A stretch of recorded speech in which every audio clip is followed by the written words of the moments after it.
नर्मदे हर मैया की पद परिक्रमा में बहुत करीब कहीं बड़वा से ओंकारेश्वर के दूसरे तट से या कहिए कि उत्तर तट से अ, हम लोग पहुंचे हैं कहीं दारुकेश्वर तीर्थ में।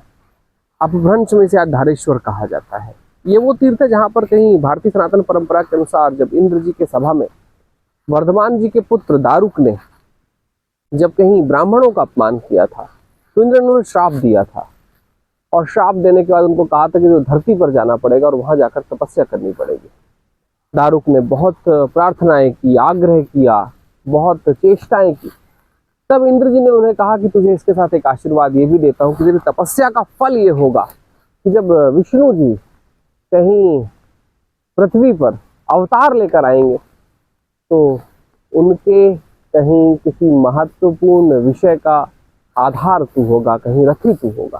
तो दारुक जी ने यहाँ पर आकर तपस्या की थी, और कहीं भविष्य में जब कृष्ण जी अवतरित हुए थे तो उनके अवतार परंपरा में वो कहीं उनका सारथी बना था, और अंत में वहां से मुक्ति पाकर वापस देवलोक की गति किया था। तो इस दारुकेश्वर के महत्वपूर्ण तीर्थ से, इस तीर्थ में ये बड़ा प्राचीन तीर्थ रहा है, इसमें बड़ी प्राचीन शिलाएं रही हैं।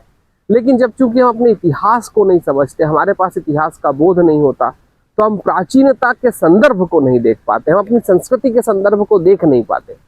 आज देखेंगे आपकी इसी मंदिर की वो प्राचीन शिलाएं कहीं बिखरी पड़ी हुई हैं, और सीमेंट और कंक्रीट का जंगल हमने तैयार कर दिया है। असल में भारत के तीर्थों में तीर्थों को पुनर्संचारित करने के लिए, पुनर्स्थापित करने के लिए एक बात और जरूरी है कि जो ऐतिहासिक मूल्य की हमारी धरोहर है, उन धरोहरों का हम धरोहर की तरीके से सम्मान कर पाए। अगर हम अपने पुरखों के बनाए इन तीर्थों का सम्मान नहीं कर पाएंगे और उन सीमेंट कंक्रीट के जंगलों में भर दिया जाएगा, तो मुझे लगता है कहीं इतिहास का ही नहीं, हमारे पुरखों का भी असम्मान वो कहीं हो जाएगा।